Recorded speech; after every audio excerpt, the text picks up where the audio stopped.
बिस्मिल्लाहिर्रहमानिर्रहीम अस्सलाम वालेकुम। तो आज हम इस वीडियो में कंस्ट्रक्टर के बारे में बात करेंगे कि हम जावा में कंस्ट्रक्टर्स किनको कहते हैं और उसके बाद हम जो टॉपिक इसमें सीखेंगे कि कंस्ट्रक्टर किस किस टाइप के होते हैं, उनको कोड में कैसे यूज करते हैं वो भी देखेंगे। तो जावा में ये जो कंस्ट्रक्टर होता है ये एक ब्लॉक ऑफ कोड्स होता है सिमिलर टू दी मेथड की तरह ही होता है। It is called when an instance of the class is created. ये जो है ना कॉल हो जाता है जब ऑब्जेक्ट जो है क्लास का क्रिएट होता है, तब ये कॉल हो जाता है। इसको हमें ना कॉल करवाने की जरूरत नहीं पड़ती। At the time of calling constructor memory for the object is allocated in the memory. Object के लिए मेमोरी एलोकेट की जाती है। अब फॉर एग्जांपल कोई मेमोरी है 10 जो है बाइट्स की, ठीक है, 10 बाइट्स की मेमोरी फॉर एग्जांपल ऑब्जेक्ट के लिए एलोकेट की गई है कि इस ऑब्जेक्ट को इतनी मेमोरी दी जाएगी। तो जब भी कंस्ट्रक्टर कॉल होगा तब ये मेमोरी एलोकेट होगी। और कंस्ट्रक्टर कॉल कब होगा? जब क्लास का जो इंस्टेंस है वो क्रिएट होगा, ठीक है। अब ये एक ना स्पेशल टाइप ऑफ मेथड होता है which is use to initialize the object. Initialize करने के लिए इस्तेमाल किया जाता है ऑब्जेक्ट को, क्योंकि ऑब्जेक्ट है वो मेमोरी एलोकेट होती है उसको, तभी तो इनिशियलाइज कर पाएगा। तो डायरेक्टली हम जो है ना इससे इनिशियलाइज भी कर सकते हैं, जैसे मेथड से कर सकते हैं। Every time an object is created using the new keyword at least one constructor is called. At least जो है ना वन कंस्ट्रक्टर तो कॉल होता है। अब ये एटलीस्ट वन क्यों कॉल होता है? क्योंकि बाय डिफॉल्ट जो है ना वो क्लास के साथ एक कंस्ट्रक्टर लाजमी होता है, ठीक है। हम कंस्ट्रक्टर दूसरे भी बना सकते हैं पर एक तो एटलीस्ट बना हुआ होता है और वो कॉल हो जाता है जब भी न्यू कीवर्ड जो है ना हम लिखते हैं ऑब्जेक्ट क्रिएट करने के लिए। It calls a default constructor if there is a no constructor available in the class। अगर हम कोई भी कंस्ट्रक्टर क्लास में नहीं बनाते तो एक डिफॉल्ट कंस्ट्रक्टर होता है जो कॉल होता है। In such case Java compiler provide default constructor by default, ठीक है। अब ये जो कंपाइलर होता है ना वो खुद यहाँ पर प्रोवाइड कर देता है डिफॉल्ट कंस्ट्रक्टर। वो कोई भी काम नहीं करता, जस्ट वो मेमोरी को allocate. There are two types of constructor in Java, no argument constructor and parameterized constructor. मतलब एक कंस्ट्रक्टर ऐसा होता है जिसमें कोई भी आर्गुमेंट नहीं देते, दूसरे में पैरामीटर्स हो। तो जैसे मेथड में होते हैं, मेथड्स भी ऐसे होते हैं, नो आर्गुमेंट वाले भी होते हैं, पैरामेट्रिकल भी होते हैं। अब नोट करने वाली बात यह है कि it is called constructor because it constructs the value at the time of object creation. जब क्रिएट होता है ऑब्जेक्ट तब ये वैल्यूज को कंस्ट्रक्ट करता है।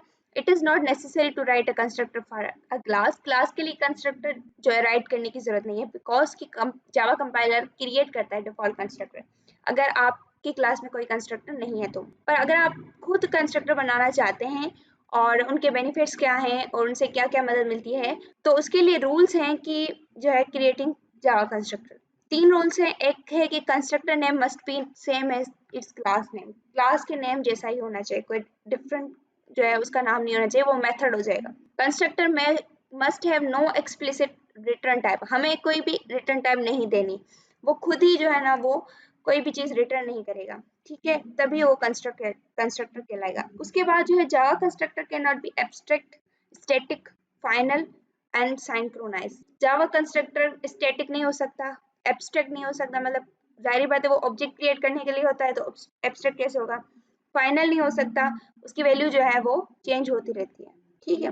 टाइप्स ऑफ जावा कंस्ट्रक्टर, एक है default constructor no argument constructor, दूसरा है पैरामीटराइज। अब हमने एक क्लास बनाई है एम्प्लॉय1 एम्प1, ठीक है, तो उसमें हम कंस्ट्रक्टर को यूज करके देखते हैं। कंस्ट्रक्टर क्या होता है? स्पेशल टाइप ऑफ मेथड होता है जो कि ऑटोमेटिकली कॉल होता है। नेम उसका जो है सेम होता है क्लास की तरह और उसका कोई भी रिटर्न टाइप नहीं होता।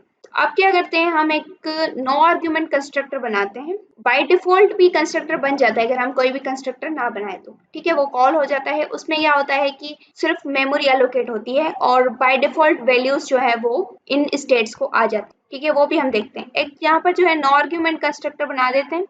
एक स्टेटमेंट लिखिए कंस्ट्रक्टर कॉल, जिससे हमें पता चले कि कंस्ट्रक्टर कब कॉल होता है। तो इसको जो है रन करते हैं। अब रन किया है हमने तो यहाँ पर जो है कंस्ट्रक्टर कॉल का मैसेज आ गया है।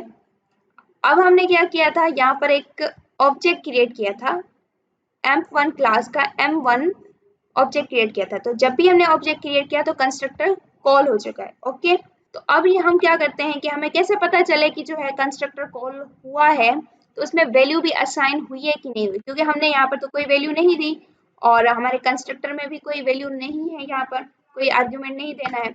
तो इसमें क्या करते हैं, एक और स्टेटमेंट जो है प्रिंट करवाते हैं सिमिलर इस तरीके से, जो कि हमें बताए कि वैल्यू भी असाइन हुई है कि नहीं हुई। अब इसमें क्या होगा कि हम बताएंगे आईडी, नेम और सैलरी। तो अब हम जो है रन करके देखते हैं। अब यहाँ पर देखें वैल्यूज आ चुकी हैं। अब ये जो है डेटा टाइप आईडी, उसमें वैल्यू आई है बाय डिफॉल्ट 0। स्ट्रिंग जो है उसमें आई है नेम में नल, और फ्लोट में आई है 0.0। मतलब कि कंस्ट्रक्टर जब भी कॉल होता है तो वैल्यू इनिशियलाइज हो जाती है ऑब्जेक्ट के सारे स्टेट्स की। अगर कोई भी वैल्यू नहीं देते हम तो वो बाय डिफॉल्ट वैल्यूज असाइन कर देता है। ओके, अब बात करते हैं कि पैरामेट्रिकल जो कंस्ट्रक्टर किस तरीके से होता है।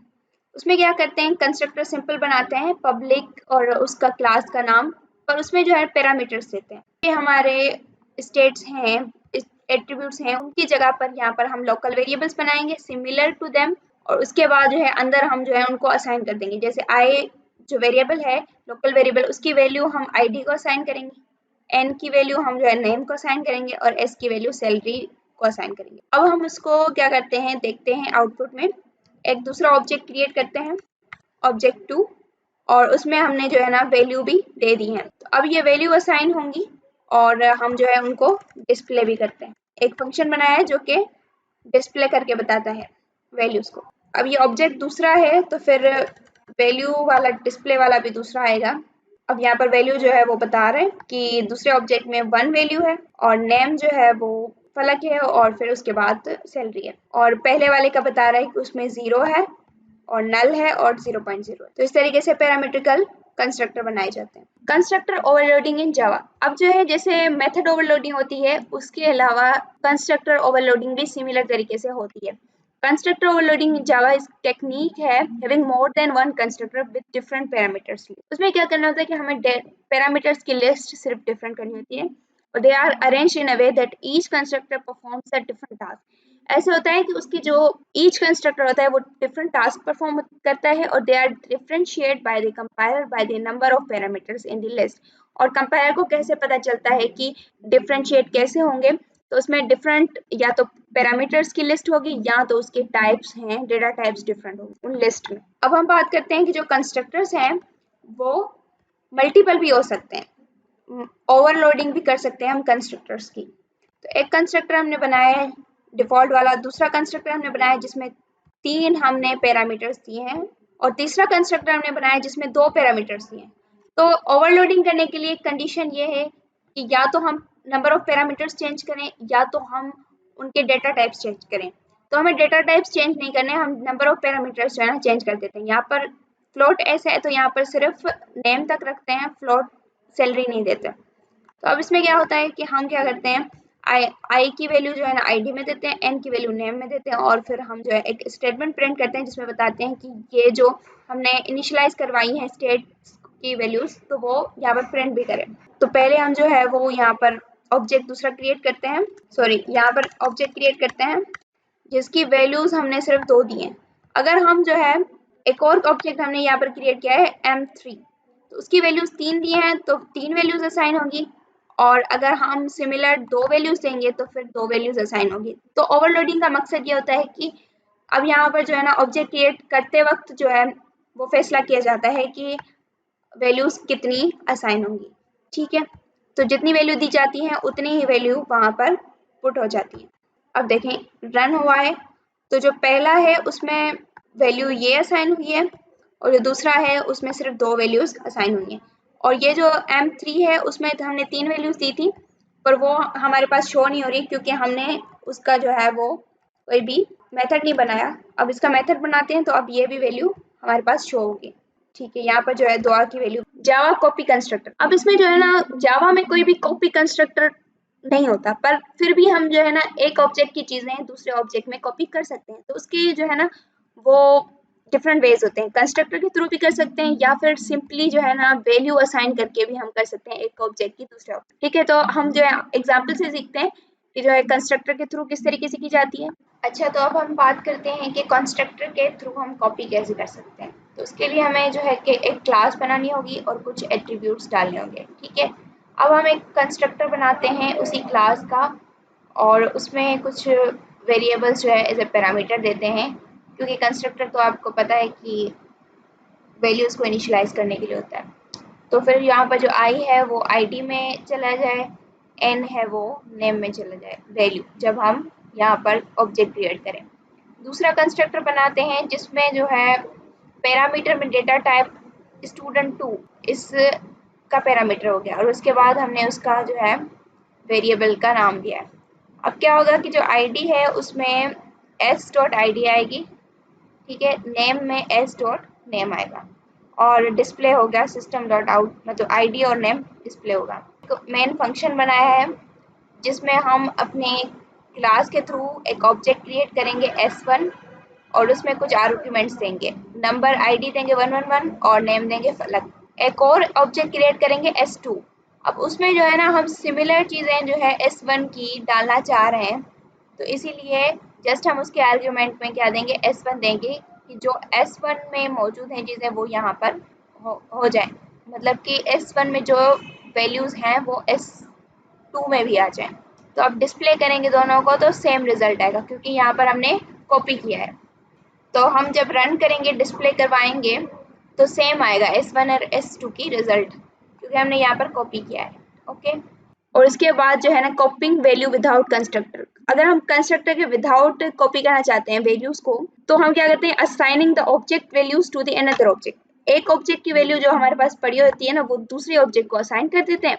इस केस में किसी भी कंस्ट्रक्टर की जरूरत नहीं पड़ती कि हम कंस्ट्रक्टर को जो है क्रिएट करें। अब हम जो है विदाउट कंस्ट्रक्टर करके देखते हैं, ठीक है।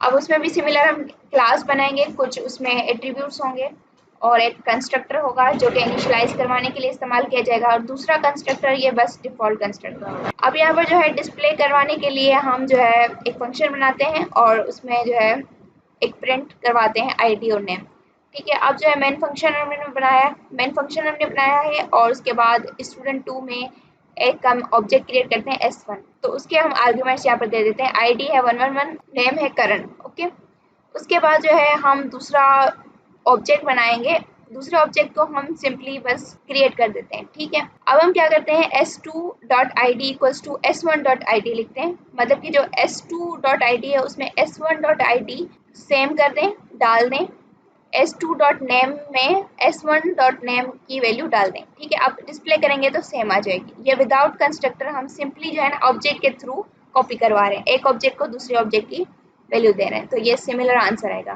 तो इस तरीके से हम कंस्ट्रक्टर्स को यूज़ करते हैं।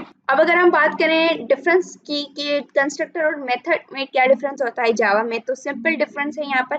कंस्ट्रक्टर जो है ना वो यूज़ किया जाता है इनिशियलाइज करने के लिए स्टेट ऑफ, मतलब कि ऑब्जेक्ट के जितने भी एट्रीब्यूट्स हैं या स्टेट्स हैं उनको इनिशियलाइज करने के लिए कंस्ट्रक्टर इस्तेमाल किया जाता है। मेथड जो है वो यूज़ किया जाता है expose the behaviour of an object. अब इसमें जो है ना हम स्टेट के लिए भी इस्तेमाल कर सकते हैं कि स्टेट को इनिशियलाइज करवाए, कोई वो वैल्यू दे दे, पर हम जो है ना बिहेवियर बताते हैं मेथड्स के साथ। कंस्ट्रक्टर के साथ जो है ना बिहेवियर नहीं बताते, बता भी सकते हैं, पर जो मेन मेथड जो काम होता है ना कंस्ट्रक्टर का, तो वो क्या होता है कि ऑब्जेक्ट को इनिशियलाइज करवाना होता है उसकी स्टेट को, पर मेथड का जो बेसिक काम होता है वो बिहेवियर बयान करना होता है। कंस्ट्रक्टर जो है ना must not have return type, constructor के पास कोई भी रिटर्न टाइप नहीं होगी, मेथड की रिटर्न टाइप होती है।